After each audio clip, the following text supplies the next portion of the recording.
ಸಾರ್ವಜನಿಕ ಆಡಳಿತ ಎಂಬ ವಿಷಯವನ್ನು ಅಧ್ಯಯನ ಮಾಡೋಕ್ಕೂ ಮೊದಲು ನಾವು ಆಡಳಿತ ಅಂದ್ರೆ ಏನಂತ ನೋಡಬೇಕಾಗತ್ತೆ. ಮೊದಲನೇದಾಗಿ ಲ್ಯಾಟಿನ್ ಭಾಷೆಯಿಂದ ಇದು ಆ್ಯಡ್ ಮತ್ತು ಮಿನಿಸ್ಟ್ರೇನ್ ಎಂಬ ಪದದಿಂದ ಸಮ್ಮಿಶ್ರಣವಾಗಿದ್ದು ಅಡ್ಮಿನಿಸ್ಟ್ರೇಷನ್ ಎಂಬ ಪದ ಉತ್ಪತ್ತಿಯಾಗಿದೆ. ಆ್ಯಡ್ ಅಂತ ಹೇಳಿದ್ರೆ ಟು, ಮಿನಿಸ್ಟ್ರೇರ್ ಅಂತ ಹೇಳಿದ್ರೆ ಟು ಸರ್ವ್ ಅಥವಾ ಮ್ಯಾನೇಜ್, ಸೇವೆ ಮಾಡುವ ಅಥವಾ ನಿರ್ವಹಿಸು ಎಂಬ ಅರ್ಥವನ್ನು ಇದು ನೀಡುತ್ತೆ. ಮೂಲಭೂತವಾಗಿ ನಾವು ನೋಡೋದಾದರೆ ಒಂದು ಸ್ಟೇಟ್ ಅಂತ ಹೇಳಿದ್ರೆ ಅಲ್ಲಿ 4 ಮೂಲಭೂತ ಅಗತ್ಯ ಅಂಶಗಳಿರುತ್ತೆ: ಸರ್ಕಾರ, ನಿರ್ದಿಷ್ಟ ಭೂಪ್ರದೇಶ, ಜನಸಂಖ್ಯೆ, ಪರಮಾಧಿಕಾರ ಅಂತ ಹೇಳಿ. ಸೊ ಅದರಲ್ಲಿ ಸರ್ಕಾರದಲ್ಲಿ 3 ಪ್ರಮುಖ ಅಂಗಗಳು ಬರ್ತವೆ. ಅದರಲ್ಲಿ ಶಾಸಕಾಂಗ, ಕಾರ್ಯಾಂಗ ಮತ್ತು ನ್ಯಾಯಾಂಗ ಅಂತ ಹೇಳಿ.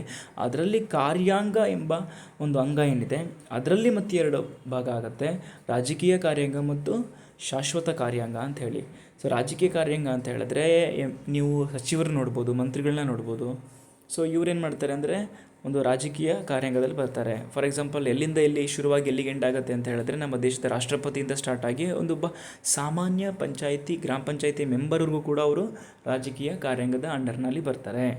ಎರಡನೇದಾಗಿ ಶಾಶ್ವತ ಕಾರ್ಯಾಂಗದಲ್ಲಿ ಯಾರ್ಯಾರು ಬರ್ತಾರೆ ಅಂತ ಹೇಳಿದ್ರೆ ಕ್ಯಾಬಿನೆಟ್ ಸೆಕ್ರೆಟರಿಯಿಂದ ಹಿಡಿದು ಒಬ್ಬ ಸಫಾಯಿ ಕರ್ಮಚಾರಿ, ಕೆಳ ಹಂತದ ಅಂತಿಮ ಹಂತದ ಅಂದರೆ ಅಂತಿಮ ದರ್ಜೆಯ ನೌಕರ ಕೂಡ ಬಂದುಬಿಡ್ತಾನೆ. ಸೊ ಈ ರಾಜಕೀಯ ಕಾರ್ಯಾಂಗದ ಏನು ಮಂತ್ರಿಗಳಿರ್ತಾರೆ, ಸಚಿವರಿರ್ತಾರೆ, ಅವರ ಆದೇಶಗಳನ್ನು ಇವರು ಶಾಶ್ವತ ಕಾರ್ಯಾಂಗದವರು ಪಾಲಿಸಬೇಕಾಗತ್ತೆ. ಅವರ ಆದೇಶಗಳನ್ನು ಇವರು ಪಾಲಿಸುವುದು ಇವ್ರ ಕೆಲಸ ಆಗಿರುತ್ತೆ. ಹಾಗಾಗಿ ಈ ಒಂದು ಬ್ರಾಡ್ ಮೀನಿಂಗ್ನ ನಾವು ಇದರಲ್ಲಿ ಅರ್ಥ ಮಾಡ್ಕೋಬೋದಾಗಿದೆ.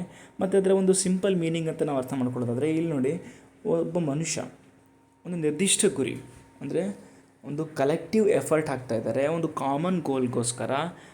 ಇದನ್ನು ನಾವೇನಂತ ಕರಿಬೋದು ಅಂತ ಹೇಳಿದ್ರೆ ಪಬ್ಲಿಕ್ ಅಡ್ಮಿನಿಸ್ಟ್ರೇಷನ್ ಅಂತ ಕರಿಬೋದು. ಒಂದು ಸಾಮೂಹಿಕ ಪ್ರಯತ್ನ ನಡೀತಾ ಇದೆ ಒಂದು ನಿರ್ದಿಷ್ಟ ಗುರಿಗಾಗಿ. ಇದನ್ನೇ ನಾವು ಏನಂತ ಕರಿಬೋದು ಅಂದರೆ ಸಾರ್ವಜನಿಕ ಆಡಳಿತ ಅಂತ ಕರಿಬೋದು.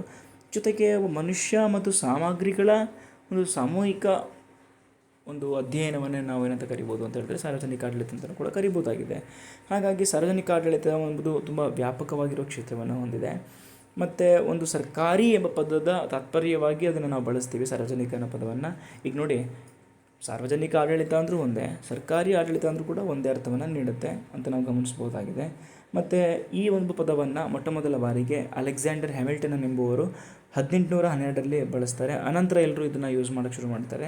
ಇದರ ಪ್ರಾರಂಭ ಹೇಗಾಯಿತು ಅಂತ ಹೇಳಿದ್ರೆ ಅಮೇರಿಕದ ಮಾಜಿ ಅಧ್ಯಕ್ಷರಾದ ವುಡ್ರೋ ವಿಲ್ಸನ್ ರವರು ಈ ಸಾರ್ವಜನಿಕ ಆಡಳಿತದ ಪಿತಾಮಹ ಅಂತ ಕರೆಸ್ಕೋತಾರೆ. ಯಾಕೆ ಅಂತ ಹೇಳಿದ್ರೆ ಈ ಸಾರ್ವಜನಿಕ ಆಡಳಿತವನ್ನು ಒಂದು ಪ್ರತ್ಯೇಕ ಅಧ್ಯಯನ ಶಾಸ್ತ್ರವನ್ನಾಗಿಸಿದ ಕೀರ್ತಿ ಗುರಿಗೆ ಸಲ್ಲುತ್ತೆ. ಮತ್ತು ಅಮೇರಿಕನ್ನರು ಬಹಳಷ್ಟು ಸಾರ್ವಜನಿಕ ಆಡಳಿತಕ್ಕೆ ಕೊಡುಗೆಯನ್ನು ನೀಡಿರೋದನ್ನು ನಾವಿಲ್ಲಿ ಗಮನಿಸ್ಬೋದಾಗಿದೆ. ಕೆಲವೊಂದು ಪ್ರಮುಖವಾಗಿರೋ ವ್ಯಾಖ್ಯೆಗಳನ್ನ ನಾವು ನೋಡೋದಾದರೆ ವುಡ್ರೋ ವಿಲ್ಸನ್ ಅವರು ಹೇಳಿರೋ ಪ್ರಕಾರ ಕಾನೂನಿನ ಸಮಗ್ರ ಮತ್ತು ಕ್ರಮಬದ್ಧ ಜಾರಿಗೊಳಿಸುವಿಕೆಯನ್ನು ಸಾರ್ವಜನಿಕ ಆಡಳಿತ ಅಂತ ಕರೀತಾರೆ. ಹಾಗೆ ಲೂಥರ್ ಗುಲಿಕ್ ಅವರು ಹೇಳೋ ಪ್ರಕಾರ ಏನಂತ ಹೇಳಿದ್ರೆ ಸಾರ್ವಜನಿಕ ಆಡಳಿತವು ಸರ್ಕಾರದ ಕಾರ್ಯಗಳನ್ನು ನಿರ್ವಹಿಸುವ ಕಾರ್ಯಾಂಗದ ಶಾಖೆಗೆ ಸಂಬಂಧಿಸಿದೆ ಅಂತ ಹೇಳ್ತಾರೆ. ಹಾಗಾಗಿ ಇವರೇ ಅಲೆಕ್ಸಾಂಡರ್ ಹ್ಯಾಮಿಲ್ಟನ್, ನೀವು ಇಲ್ಲಿ ಗಮನಿಸ್ಬೋದಾಗಿದೆ. ನಂತರ ವುಡ್ರೋ ವಿಲ್ಸನ್ ಅವರು ಸಾರ್ವಜನಿಕ ಆಡಳಿತ ಪಿತಾಮಹ ಅಂತ ಹೇಳ್ಬೋದಾಗಿದೆ. Thank you.